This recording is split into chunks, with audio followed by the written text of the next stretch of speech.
Habari, karibu tena katika mwendelezo wa kozi yetu ya Introduction to Cloud.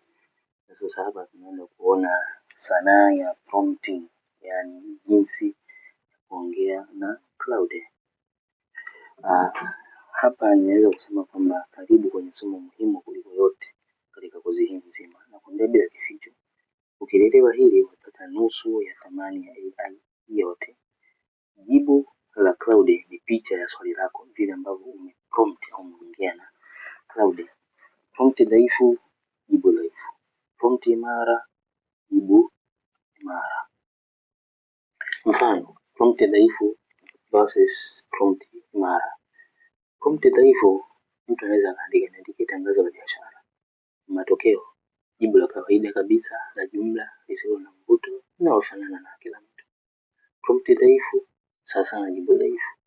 Lakini unapoweka prompt imara, mfano, mtu anaweza kuprompt akamwandikia cloud kwa kumwambia kwamba wewe ni mtaalamu wa masoko miaka 10 Tanzania.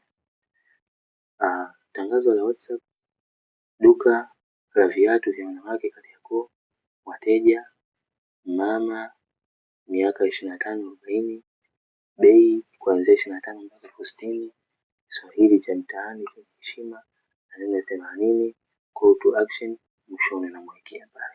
Maanake hapa umemwelezea yeye ni nani, tangazo unamwambia anataka nini, umwambie duka la viatu la wanawake ni nini, wapi, mahali Kariakoo, wateja ambao wanataka kuuzia, umri na bei, lugha ambayo tumie, nini afanye na nini asifanye, lakini pia idadi ya maneno na call to action kwamba mwisho yule mteja afanye nini. Sawa. Unaweza kumwambia kwa kuweka mfano vizuri, unamwambia cloud unamwandikia wewe ni mtaalamu wa masoko mwenye uzoefu wa miaka 10 Tanzania. Niandikie tangazo la WhatsApp la duka la viatu vya wanawake Kariakoo. Wateja ni akina mama wa miaka 25 hadi 40. Bei za viatu ni 25 hadi 60. Lugha hivi Kiswahili cha mtaani chenye heshima, maneno 80 na mwishoni weka wito wa kuchukua hatua.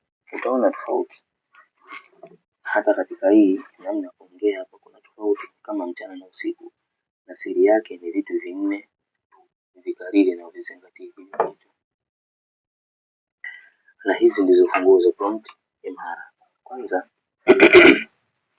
mpe nafasi cloud.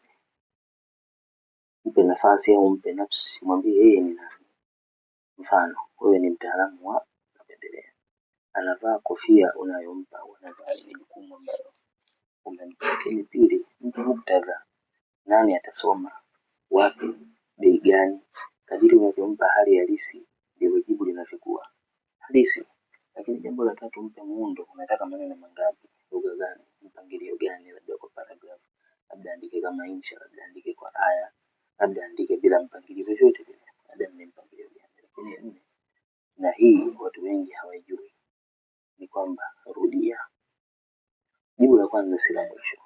Mwambie fupisha, mwambie ongeza mifano, badilisha lugha iwe rasmi zaidi. Cloud hachoki, mtumie. Unaweza kumwambia basi ongeza hata paragraphs, nini, ongeza labda charts, ongeza labda picha, ongeza nini. Sawa.